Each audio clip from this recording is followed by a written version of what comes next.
बिस्मिल्लाहिर्रहमानिर्रहीम। अस्सलाम वालेकुम डियर स्टूडेंट्स। रब्बि इश्रह लि सदरी व यस्सिर लि अमरी वहलुल उक़दतम मिन लिसानी यफ़क़हू क़ौली। डियर स्टूडेंट्स, आज हम टॉपिक स्टार्ट करने जा रहे हैं सेकंड ईयर के लिए कंप्यूटर साइंस का टॉपिक है। चैप्टर का नाम है अरेज एंड स्ट्रिंग्स और ये आपके बुक में चैप्टर नंबर 5 और ये पेज नंबर आपके पास गिवन है 146 पर। सही है। इस चैप्टर के आपके पास दो पार्ट्स है। पहला पार्ट है अरेज और दूसरा पार्ट है स्ट्रिंग्स। जो फर्स्ट हम इसको डिस्कस करेंगे कि व्हाट इज एन अरे, फिर स्ट्रिंग्स को हम आगे पढ़ेंगे। तो हम आज जो स्टार्ट करने जा रहे हैं वो है आपके पास अरे। तो आपके पास क्वेश्चन आ सकता है कि व्हाट इज एन अरे, अरे क्या है हमारे पास। सिंपल क्वेश्चन होगा और इसके आपने आंसर देना होगा। तो first of all what is an अरे। इससे पहले चैप्टर प्रीवियस चैप्टर में आप लोगों ने जितनी प्रोग्रामिंग की है, जितने भी आपने कोड्स लिखे हैं, उसमें आपने लिखा फॉर एग्जांपल अगर आप लिखते थे आई एन टी इंटीजर और एक वेरिएबल डिक्लेयर करते थे इंटीजर ए, तो इसका मतलब है कि आपके पास मेमोरी में एक जगह रिजर्व हो जाती थी। मेमोरी में रैम में एक्चुअली रैम में एक जगह बनती थी आपकी। और अगर आप उसको कोई वैल्यू भी असाइन करते थे integer a is equal to 5, तो इस मेमोरी में आ जाता है आपके पास 5। सही है। और अगर आपको दो वेरिएबल्स की जरूरत पड़ती थी तो आप उसमें लिखते थे एक दूसरे वेरिएबल का नाम, for example let's say integer b, और हम उसको वैल्यू असाइन करते थे 6। तो रैम में आपके पास एक दूसरी जगह, एक दूसरी लोकेशन, मेमोरी लोकेशन रैम में आपके पास रिजर्व होती थी और उसको नाम मिलता था b, और उसको एक वैल्यू असाइन होती थी और वो होती थी 6। तो दो मेमोरी लोकेशन में दो वैल्यूज आप असाइन करते। अगर आपको एक थर्ड वेरिएबल की फॉर एग्जांपल जरूरत पड़ती थी, आप उसको नाम दे देते इंटीजर ही उसकी डेटा टाइप, और उसको फॉर एग्जांपल आप उसको सम करना चाहते हैं, sum is equal to a plus b। तो एक थर्ड वेरिएबल बनती थी रैम में, एक थर्ड लोकेशन बनती थी आपके पास रैम में, और उसका नाम पड़ता था सम, और इसमें दोनों वैल्यूज को प्लस करके उसका रिजल्ट फॉर एग्जांपल 11 इसमें सेव होता था। अभी फॉर एग्जांपल आप कर रहे हो, आपके पास वेरिएबल और वेरिएबल्स की जरूरत है। आप फॉर एग्जांपल लिखते हैं integer c is equal to 10, integer t is equal to 20। तो आप बार बार वेरिएबल्स को डिक्लेयर कर रहे हो और बार बार आप उसको वैल्यूज असाइन कर रहे हो, और हर एक लाइन के लिए इंटीजर a के लिए अलग अपनी एक अलग लोकेशन बन रही है, इंटीजर b के लिए एक अलग लोकेशन में रैम में रिजर्व हो रही है, और इस तरह इंटीजर सम के लिए रैम में एक थर्ड लोकेशन रिजर्व हो रही है, इंटीजर c के लिए रैम में एक फोर्थ लोकेशन हमारे पास रिजर्व हो जाएगी। फॉर एग्जांपल हम उसको लिख देते हैं c, और इंटीजर d के लिए एक फिफ्थ लोकेशन सेव हो रही है हमारे पास, उसमें वैल्यू 20 और इसमें 10। तो इस तरह अगर आप 5 वेरिएबल्स के लिए, 6 वेरिएबल्स के लिए, 7 के लिए, तो खैर आप प्रोग्रामिंग में इसको डिक्लेरेशन कर सकते हैं, आप उसको इनिशियलाइज भी कर सकते हैं वैल्यूज के साथ। लेकिन अभी आपके पास मसला आ रहा है कि अगर आपके पास अगर वेरिएबल्स ज्यादा हो जाए, लेट्स से 10 हो जाए, तो खैर आप उसको डिक्लेयर कर सकते हैं।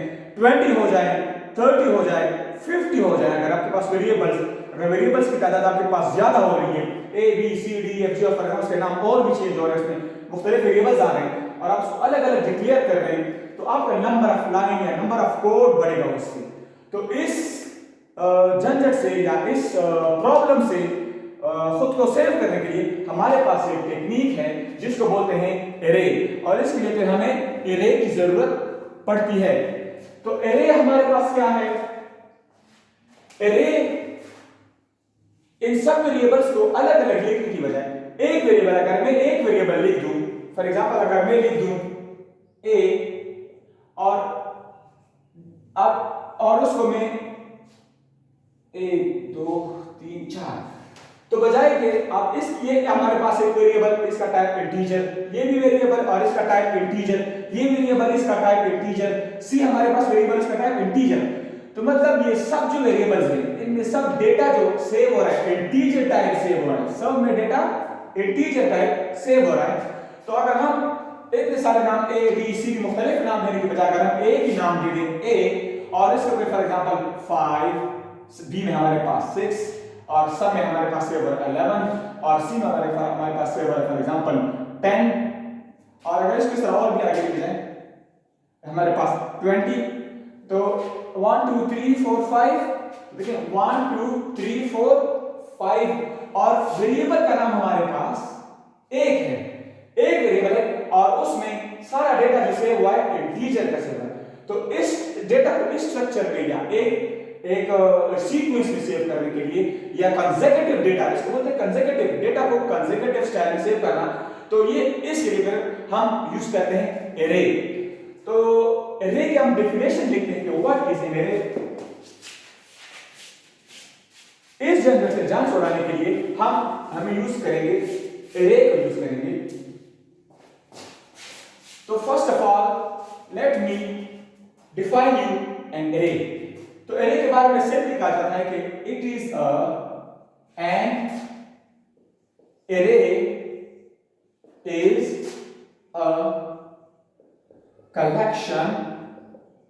आपने देखा कि मैंने सारे डेटा को जो पहले एक एक वेरिएबल था एक लाइन में सेव किया, तो इसको हम बोलेंगे कलेक्शन या ग्रुप भी बोल सकते हैं, कलेक्शन या ग्रुप बोल सकते हैं, आप ग्रुप भी लिख सकते हो, GROUP, ग्रुप ऑफ क्या, किस चीज का ग्रुप है, data is a group of data. लेकिन किस टाइप का डेटा, सेम डेटा, ठीक है। An array is a collection of और ग्रुप ऑफ सेम डेटा। देखिए आपने जो एरे में डेटा सेव किया उसका डेटा टाइप हमारे पास सेम था, सब हमारे पास इंटीजर थे। तो आप जब एरे में डेटा सेव करेंगे तो उसका डेटा टाइप भी सेम होना चाहिए। इसकी सेम डेफिनेशन आप लोगों ने मैथ्स में पढ़ी है, what is a set, class 4 class 5 में क्लास 6 में आप लोगों ने पढ़ी होगी। Set is a collection of identical, homogeneous भी आप इसको बोल सकते हैं, आप उसको सेम भी बोल सकते हैं, आइडेंटिकल भी बोल सकते हैं, होमोजेनियस भी बोल सकते हैं।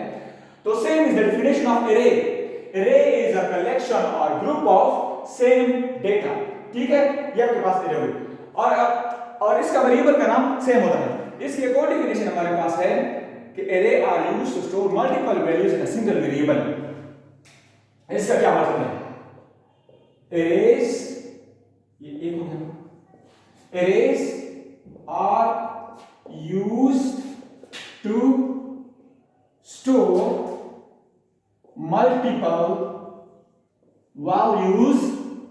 multiple values, arrays are used to store multiple values in a single variable। अब इसका क्या मतलब है कि array को हम यूज करते हैं, what is array used for, arrays are used for या used to store multiple values in a single variable। मतलब कि वेरिएबल का नाम एक होगा हमारे पास, जिसके मैंने आपको लास्ट डायग्राम बना के दिया था कि वेरिएबल का नाम सेम था हमारे पास, ए उसका नाम था और उसमें डेटा भी सेम था, लेकिन मल्टीपल डेटा हमारे पास 7 वैल्यूज को एक वेरिएबल में हमने शुरू किया था। तो उसकी वजह से फिर आप इसकी डेफिनेशन इस तरह भी लिख सकते हैं कि what are arrays used for, so arrays are used to store multiple data in a single variable. हाँ, मैं आपको एक डायग्राम, इसके एरे का डायग्राम बताऊंगा और इसके ये तो हो गई उसकी डेफिनेशन। अब आगे जाएंगे, आगे मूव करेंगे कि एरे दिखता कैसे, how does an array look like, सही है, कॉन्सेप्ट बताइए। तो डेफिनेशन में आप लोगों ने पढ़ा कि मैंने आपको बताया कि एरे जो है हमारे पास, फॉर एग्जांपल लेट्स से ये हमारा, मैं फॉर एग्जांपल ये हमारे पास एक एरे है, 1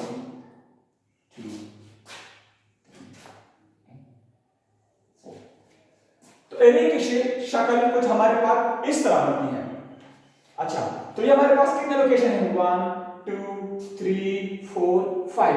तो इसमें मैक्सिमम 5 वैल्यू हमारे पास सेव हो सकती हैं और इसका नाम फॉर एग्जांपल हम इधर लिख देते हैं x, लेट्स से कोई भी नाम आप दे सकते हैं, let's say x a b c whatever, आप जो नाम इसके लिए सजेस्ट करेंगे उस एरे के लिए वो उसका नाम होगा। तो ये हमारे पास रैम में इसने 5 लोकेशन आपने रिजर्व किया और इसका नाम है हमारे पास है x। तो ये उसका हो गया नाम, this is the name of the array, this is the name of the array, ठीक है। अच्छा, इसमें फॉर एग्जांपल अगर इसको हम कहें रूम, तो room number 1, room number 2, room number 3, room number 4, room number 5। तो इसके ऊपर हम लिखते हैं फिर इस तरह 0 1 2 3 4। स्टार्ट बाय डिफॉल्ट ये 0 से स्टार्ट है इसके इंडेक्स नंबर, और ये 1 2 3 4 तक जाते हैं। ये जो ऊपर आपके पास है 0 1 2 3 एंड 4, इसको बोलते हैं आपके पास इंडिसेस होते हैं। ये एरे का इंडेक्स होता है। ये आपके पास एरे का इंडेक्स होता है। इसको आप लेबल भी बोल सकते हैं, इंडेक्स बोल सकते हैं, या आप इसको सबस्क्रिप्ट बोल सकते हैं। सबस्क्रिप्ट, लेबल, इंडेक्स नंबर या सबस्क्रिप्ट आप इसको बोल सकते हैं। तो x is the name of the array, 0 1 2 3 4 are the index number और location number you can say. सही है, ये आपके पास लोकेशन नंबर होते हैं। नीचे इसके आप इधर उसका मेमोरी साइज या मेमोरी कितनी मेमोरी एक बॉक्स जो है, एक बॉक्स हमारे पास कितनी मेमोरी रिजर्व कर रहा है, तो उसकी मेमोरी भी इधर नीचे लिखते हैं। अगर आप इंटीजर कर रहे हैं तो उसके लिए अलग साइज है, और अगर आप कैरेक्टर कर रहे हैं तो उसके लिए अलग साइज है। अच्छा, तो इसका अब ये देखिए आपके पास, अगर इसका फॉर एग्जांपल डेटा आपके पास है 20 और इसका आपके पास है 30 और इसका आपके पास है 40 और ये 50 और ये 60, तो अब देखिए आपने एक एरे बनाई है जिसका आपने नाम रखा है x, और ये उसके हो गए हैं इंडिसेस। सही, और ये उसके अंदर वैल्यूज भी आपने असाइन कर दिए। तो एरे कुछ आपको इस तरह लगता है, लेकिन इसमें कोई डिस्टेंस नहीं है, ये एक दूसरे के साथ कंसेक्यूटिव पड़े हुए हैं। कंसेक्यूटिव कॉन्टिन्यूअस बोलते हैं इसको, कंसेक्यूटिव पड़े, एडजेसेंट पड़े हुए इसके साथ। तो एरे के डेफिनेशन आप ये भी लिख सकते हैं कि इसमें जो वैल्यूज होती है वो एक दूसरे के करीब होती हैं। आपने जो पहले अब जब सिंपल इस तरह लिखते थे integer a is equal to 6, तो ये रेम में यहां पे पड़ा होता था, लेट्स से फॉर एग्जांपल, और फिर आप लिखते थे integer b is equal to 3, तो क्या पता है वो रेम में यहां पे पड़ा हो b इज इक्वल टू 3 और a इज इक्वल टू 6। तो देखिए इसका डिस्टेंस देखिए, ये एडजेसेंट नहीं है, ये एक दूसरे के कंसेक्यूटिव नहीं पड़े हुए, इनकी लोकेशन कंसेक्यूटिव नहीं है। तो एरे का हमें ये फायदा है कि इसमें सर्चिंग में हमें फायदा होता है। अगर फॉर एग्जांपल हमें सर्च करना है कि लोकेशन नंबर 3 पे क्या पड़ा हुआ है, तो हम एरे का नाम देंगे और इसमें सर्चिंग में आसानी होता है, और मेमोरी रिट्रीव करना, डेटा उठाना, उसमें डेटा पुट करना हमारे पास आसान होता है, और प्रोसेसर का ज्यादा टाइम नहीं लगता, इसमें प्रोसेसर का टाइम बचता है हमारे पास, बजाय कि इतना डिस्टेंस को सर्च करने के। इसमें जरूर टाइम लगता है, लेकिन इसमें आपके पास कोई टाइम नहीं लगता। अच्छा, एरे के हमारे पास 3 चीजें होती हैं। एक होता है आपके पास एरे का नाम,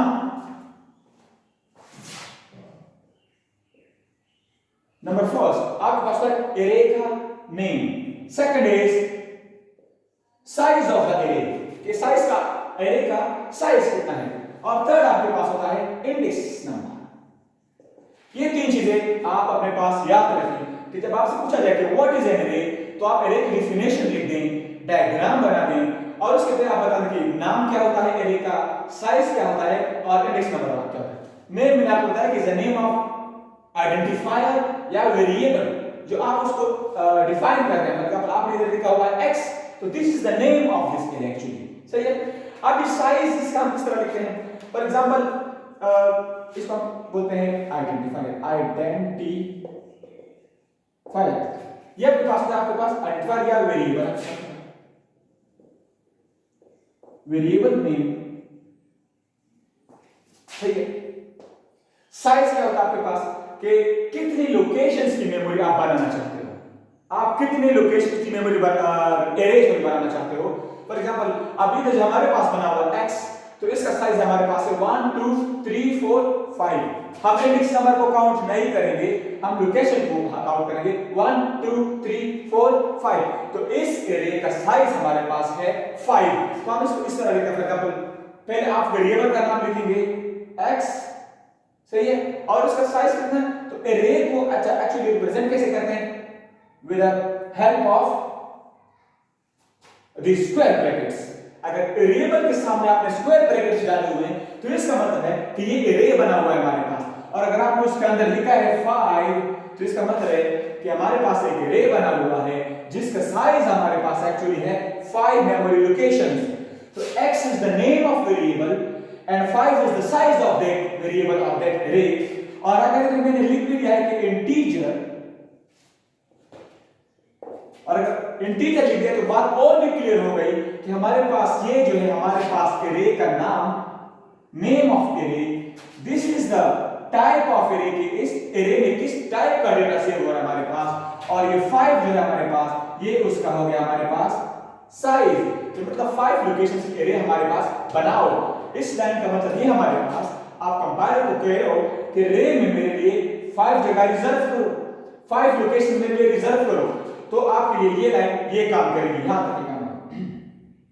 अब इंडेक्स नंबर ऊपर मैंने आपसे कहा कि ये बाय डिफॉल्ट 0 से स्टार्ट होते हैं। तो अगर आपके पास एरे का साइज 5 है तो आपके इंडेक्स नंबर कहां तक जाएंगे? 4 तक। 5 माइनस 1, ये 1 क्योंकि 0 से स्टार्ट हो रहे हैं तो 5 में से 1 माइनस करेंगे तो 4 तक जाएंगे। तो अगर आपके पास एक एमसीक्यू आ जाए, कोई क्वेश्चन आ जाए, कोई शॉर्ट एमसीक्यू शॉर्ट क्वेश्चन आ जाए कि आपके पास एक एरे है जिसका नाम है x, उसकी टाइप है इंटीजर और उसका साइज हमारे पास 5 है, तो उसका लास्ट इंडेक्स नंबर क्या होगा? ये आपके पास फॉर एग्जांपल क्वेश्चन है कि उसका लास्ट इंडेक्स नंबर क्या होगा, और ये डायग्राम आपके पास नहीं दी हुई, तो आप अगर बिल्कुल आपको समझ नहीं आया तो आप जल्दी से इसको बना भी सकते हैं, लेकिन सिंपल ये है कि 5 माइनस 1 इज 4, तो उसका लास्ट इंडेक्स नंबर हमारे पास 4 होगा। तो इंडेक्स इज एक्चुअली लेबलिंग और इसका हम दूसरा नाम देते हैं सबस्क्रिप्ट बेस बोलते हैं, सब SCRIPT। तो लेबलिंग को अगर आपने काउंट करना है तो ये उसका आपके हो गया आपके पास इंडेक्स नंबर, ये आपके पास हो गया उसका साइज, और ये हो गया आपके पास एरे का नाम। सही है? तो यहां तक तो आपका क्लियर है। नेक्स्ट क्लास में इंशाल्लाह जब नेक्स्ट क्लास में जाएंगे तो हम सीखेंगे कि एरे में से अगर इस वैल्यू को हमने उठाना है, प्रिंट करना है फॉर एग्जांपल स्क्रीन पे, तो हम इसको प्रिंट कैसे करेंगे, या फॉर एग्जांपल इस इंडेक्स नंबर पे नंबर 2 पे हमने इधर एक वैल्यू को एंटर करना है, फॉर एग्जांपल हमारे पास 60 है और आप चाहते हो कि 60 को इस इंडेक्स नंबर पर इस लोकेशन पर मैंने एंटर करना है, तो हम इसको एंटर कैसे करेंगे, या इन दो वैल्यूज को हमने प्लस करना है और इन दोनों का जो सम आएगा हमारे पास वो सम को हम इसमें कैसे पुट करेंगे, तो ये हम आगे नेक्स्ट लेक्चर में सीखेंगे इंशाल्लाह। यहां तक आपके लिए काफी है। इंशाल्लाह फिर आप जब आगे जाएंगे तो फिर आपसे मुलाकात होगी। तब तक खुदा हाफिज।